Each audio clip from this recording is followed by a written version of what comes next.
Nós seguimos com o quadro Liberdade de Opinião. Vamos agora direto para Brasília para conversar com o jornalista Alexandre Garcia.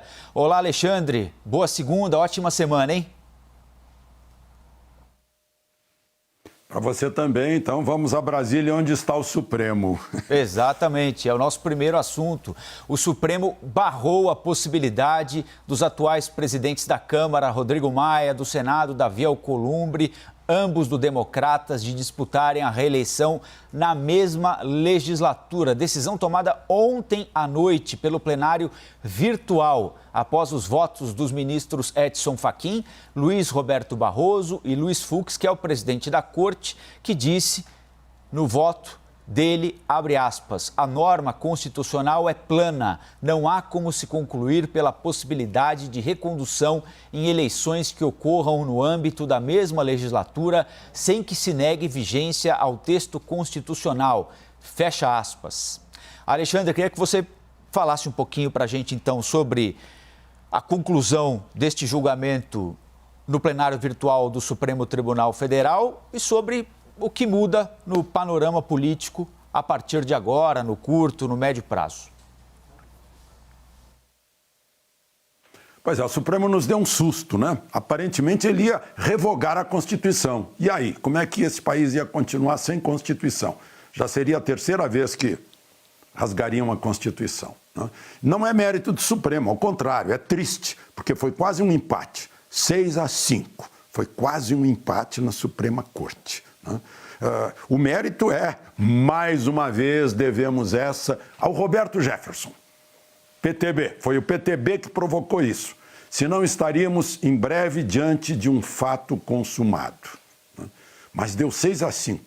O ex-presidente do Supremo e relator executivo, digamos assim, o virtual relator da Constituição, que conhece o espírito do constituinte que fez essa Constituição, né, lá em São Paulo disse que não era caso para se discutir, que o Supremo existe para interpretar a Constituição, não é para reinventar a Constituição. Era caso de jogar logo no lixo.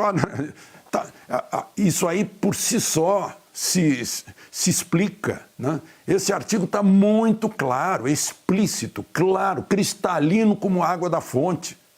E teve ainda 5 ministros que votaram dizendo sim, onde a Constituição diz não, né? O ministro Lewandowski, que é reincidente, porque lá no julgamento da Dilma já acabou-se com parte do parágrafo único do artigo 52, né? O ministro Dias Toffoli, que é reincidente, porque instituiu com base em regimento interno e não com base na Constituição um inquérito lá dentro da fake news, onde ficou fora o Ministério Público, ao contrário do que diz o artigo 127 da Constituição. O ministro Alexandre Machado, que participou disso, o ministro relator, Gilmar Mendes, e o novo ministro Cássio Marques, né? Então, infelizmente, de 11 ainda 5 negam a Constituição. Dizem sim para aquilo que a Constituição diz não. Isso é preocupante. Eu estou vendo, né, a ministra Rosa Weber deu um belo voto também, né? A deslealdade ao texto constitucional caracteriza preocupante ofensa ao pacto da sociedade brasileira em torno dos compromissos assumidos pela Constituição, né? A Constituição, gente, é feminina. Quando é não, ponto final. Só que, bom, agora então você me perguntou, Colombo, o que vai acontecer. Agora começa de novo, né, a disputa pela presidência da Câmara, presidente do Senado. O que equivale a dizer a disputa pelo comando da pauta, né, da Câmara e do Senado, que vai ser discutido, vai ser decidido dia 1º de fevereiro. Mas já tem 2 fora, né? O DEM, que saiu tão bem na última eleição, teve uma derrota nisso. Os 2 são do DEM, né? Aliás, Alcolumbre quase que teve uma quase derrota lá em Macapá ontem, porque o irmão dele era para ganhar no primeiro turno e vai para segundo turno, né? Ficou 29-16, né? Bom, mas enfim, isso é outra questão. Então, vai mudar. Agora aparecem os candidatos. Candidato à presidência do Senado e candidato à presidência da Câmara. A presidência da Câmara já tem Arthur Lira como candidato, já está mais ou menos lançado Lá no Senado ainda não. Os partidos de agora em diante começam a movimentar em função disso, talvez mais do que antes. E mais uma vez as coisas, os interesses do país, os interesses dos mandantes desses mandatários vão esperar até que eles decidam como serão formadas as mesas da Câmara e do Senado. E vai sobrar tempo para discutir alguma outra coisa até dia 1º de fevereiro, Alexandre? Só o essencial, né? Agora vão ter que formar a comissão mista do orçamento, que ainda não formaram, porque estão discutindo quem vai ser presidente da comissão, né? São essas coisas da política, né? Agora, é natural lá que haja isso, a pandemia ainda os afasta, né? Não tem aquele debate pessoal, aquele acerto pessoal que torna as coisas certamente mais rápidas, né? Mas só vai sair o essencial, que é o orçamento do ano que vem, e ainda assim está todo mundo com o pé atrás.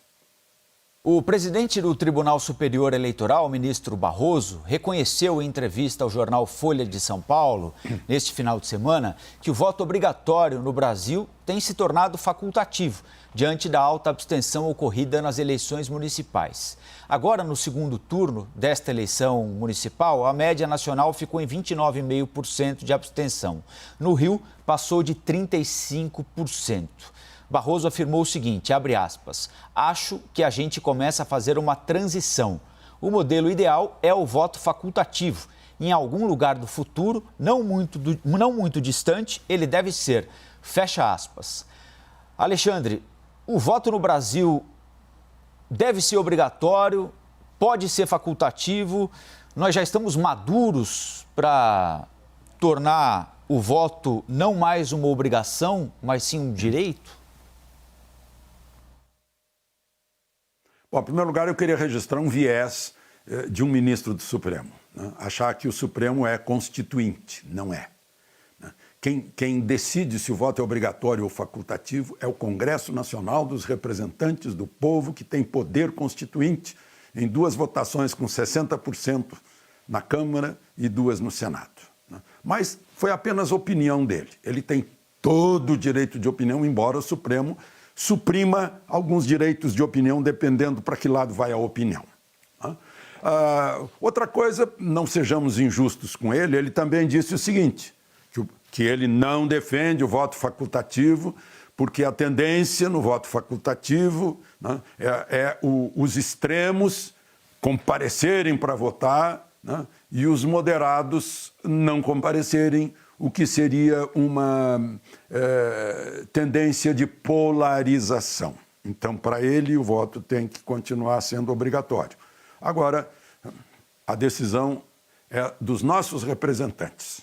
O Supremo não é nosso representante, é representante indireto, né? Foi escolhido pelos representantes dos estados, os senadores, indicados pelo presidente da República. Eu estou repetindo isso porque ficou um viés assim de presidente, de ministro do Supremo faz a Constituição ou revoga a Constituição, como já aconteceu aí nesses casos que eu mencionei, como quase aconteceu nesse fim de semana. Foi 6-5, gente. É muito apertado, era para ser 11-0 e foi 6-5. É inconcebível. Porque está escrito, claro. Bom, mas voltemos ao voto obrigatório facultativo. Acho que, por enquanto, né, tem que continuar sendo obrigatório. Né? É isso. Os prefeitos eleitos das principais capitais do país, Bruno Covas, em São Paulo, e Eduardo Paes, no Rio de Janeiro, fizeram, quando venceram as eleições, discursos objetivos para enaltecer a restauração da política tradicional, celebrar o que eles entenderam ser a derrota do radicalismo. E agora, durante o fim de semana, em entrevista ao jornal O Estado de São Paulo, ACM Neto, prefeito de Salvador, presidente do DEM, disse que Jair Bolsonaro vai perder se apostar no radicalismo. O DEM, além de ter Rodrigo Maia e Davi Alcolumbre nas presidências da Câmara e do Senado até 1º de fevereiro, conquistou a prefeitura de 4 capitais. Mantém Salvador, Rio de Janeiro, mantém Curitiba, mantém Florianópolis e, além disso, está no segundo turno para conquistar a 5ª capital, Macapá, se vencer a eleição. Alexandre, essa interpretação de que o radicalismo político foi derrotado nesta eleição municipal e que o eleitor rejeita o radicalismo e fazer disso uma projeção para 2022 é uma leitura correta ou uma precipitação? Vamos fazer então a leitura da frase de ACM Neto, né? Esse grande prefeito de Salvador. Né? Bolsonaro vai perder se apostar no radicalismo. Que ele está dizendo que Bolsonaro não aposta no radicalismo. E está dizendo que Bolsonaro, como não aposta no radicalismo, vai ganhar. Essa é a frase. Né? Agora, vai ser difícil acabar com o radicalismo. Né? Nos últimos 30 anos aqui no Brasil, ele se arraigou. Né? Vocês estão lembrados perfeitamente, né? O trator destruindo o laranjal, as casas-sedes de fazendas queimadas, tratores queimados, né? Gado morto a facadas, né? Isso, posto de cobrança de pedágio queimado, né? Isso no meio rural. No meio urbano, Ministério da Agricultura invadido, queimado, Ministério de Relações Exteriores quebrado, Câmara Federal invadida com vidros quebrados, bancos com vidros quebrados, né? Pessoas na rua tentando acabar com manifestações pacíficas, usando rojões, matando gente, entrando de pedaços de ferro, de pedradas, né? Esse é o radicalismo. E até uma facada no candidato que liderava as pesquisas na campanha eleitoral para presidente da República. Imaginem quão profundo é esse radicalismo dos últimos 30 anos. Né? Então, eu não acredito que vai acabar de uma hora para outra isso. Né? O que há é uma narrativa, uma vez que houve um contraponto ao radicalismo que já havia, né? Aí o contraponto é que começou a ser chamado de radicalismo. Sendo que foi justamente esse contraponto que tirou onde pôde as verbas que estimulavam os desrespeitos à lei, né, por toda parte. Esses quebra-quebras por aí diminuíram muito, né, quase desapareceram, como a gente viu. Né? E não foi por radicalismo, foi por cumprimento da lei e obediência aos ditames da lei. Então, claro, é altamente positivo que acabe o radicalismo. São Paulo, o resultado foi contra o radicalismo. Porto Alegre, idem. Né? Então, acho que no Rio de Janeiro houve até contra o radicalismo de ideias. Né? Então, acho que sim, que seria muito bom que a gente ficasse evitando assim, os extremos. Né?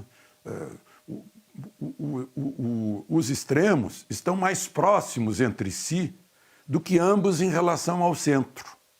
É como uma ferradura. Os dois extremos estão mais próximos entre si do que ambos em relação ao centro. Os dois extremos são muito parecidos. Quero falar um pouquinho com você agora, Alexandre, sobre casos envolvendo ações da polícia que chamaram muito a atenção neste fim de semana. Em São Paulo, a discussão entre dois policiais em uma rua muito movimentada do centro da cidade, uma rua de comércio popular, a Santa Efigênia, né? Aparelhos eletrônicos, venda de aparelhos eletrônicos, quando um colega puxa a arma para o outro e aponta a arma para o pescoço do colega, numa discussão banal sobre atraso para a volta do almoço. Esse policial que aponta a arma para o colega está preso, foi preso pela Polícia Militar, está no presídio Romão Gomes, que é onde ficam detidos os policiais militares. Este é um dos episódios que eu gostaria de destacar com você. Teve também aquele episódio da morte de duas primas no Rio de Janeiro, a Rebeca, de 7 anos, e a Emily, de 4 anos, que foram enterradas pela família. Elas morreram vítimas de bala perdida na Baixada Fluminense. Testemunhas relatam que os tiros teriam partido de policiais durante uma operação. A assessoria de imprensa da PM nega que os policiais tenham efetuado os disparos. E, além disso, houve a morte de um policial militar durante um assalto no Rio de Janeiro. O responsável pela execução desse PM foi preso. O PM é o cabo Derinaldo Cardoso dos Santos. Ele foi morto com um tiro a queima-roupa em uma loja em Mesquita, na Baixada Fluminense. Ele pertencia ao 20º Batalhão da Polícia Militar. Também deixou uma filha pequena. A cena do sepultamento do policial militar assassinado nessa loja também é emocionante. Então, a gente está falando de crianças, né? Além desse caso chamado de desinteligência no centro de São Paulo, a gente está falando de 2 crianças mortas, vítimas de bala perdida no centro, no Rio de Janeiro, uma criança que sepultou o pai, um policial militar. São 3 crianças envolvidas em casos de violência, não é? Por que a gente não dá, aparentemente, não é, Alexandre, a devida atenção para esse tipo de coisa? Ver o Supremo aí mobilizado num domingo à noite para discutir se o Rodrigo Maia e o Davi Alcolumbre podem ou não podem se reeleger, se isso ou aquilo, mas aparentemente o país trata com alguma normalidade casos assim. Não sei se você tem essa impressão ou não. Queria te ouvir a respeito disso. Não é impressão, eu constato isso. Dia 7 de fevereiro de 2007, o menino João Hélio foi arrastado por bandidos nas ruas do Rio. O sangue dele santificou as ruas do Rio de Janeiro, dia 7 de fevereiro. 2 semanas depois, carnaval. Então, essa é a resposta. É assim que a gente trata. Olha, bandido mata bandido. Bandido mata policial. Bandido atira a esmo na periferia, porque é bandido. Agora, policial não pode matar policial, porque policial não é bandido. Policial que agride policial vira bandido. Mostra que foi contaminado pela violência e não tem preparo. Nem mesmo o policial ameaçado mostrou preparo, porque saiu aos empurrões, quando uma arma tão perto, estava perto também da mão que tira imediatamente a arma do seu campo de tiro. É terrível a gente ver uma imagem dessas. Já foi preso, vai ser expulso. Agora, é terrível também nós, jornalistas, ouvimos uma dupla de infantiloides usando o microfone para exaltar a bandidagem, né? No caso, a bandidagem do assalto lá de Criciúma. Isso ajuda, essa bandidolatria, essa bandidofilia ajuda também, né? Eu quero estar sempre ao lado da lei, né? E se nós não estivermos ao lado da lei, nós estamos deixando soltos, sozinhos, aqueles que juraram dar a vida para defender a nossa vida e o nosso patrimônio, que são os policiais. No caso dessas 2 meninas do Rio de Janeiro, é óbvio, né, que as testemunhas vão dizer sempre que o tiro veio da polícia, né, porque elas estão vivendo ali sob a pressão. Eu não sei se o tiro veio da polícia ou não veio, ou não veio, porque as armas serão periciadas e periciados os projéteis, né, que se forem encontrados lá, né. Então, isso a gente vai esclarecer. Mas esse é um registro que precisa ser feito da nossa responsabilidade, né? Nós que noticiamos e nós que votamos, pagamos impostos e vemos essas coisas, né? Vemos o sangue do João Hélio, menino de 7 anos, acho, né? Tingindo de santidade, santificando o asfalto do Rio de Janeiro, e depois o esquecimento total. Fizeram uma manifestação, 5 dias depois foram 500 pessoas. Era para estar cheio de gente protestando contra a violência. Chega de violência, deveria ser a mensagem. Não veio a mensagem quando poderia ter vindo em 2007. Continuamos sangrando até hoje. Alexandre, muito obrigado. Nós voltamos a conversar amanhã aqui no Liberdade de Opinião, hein? Até amanhã.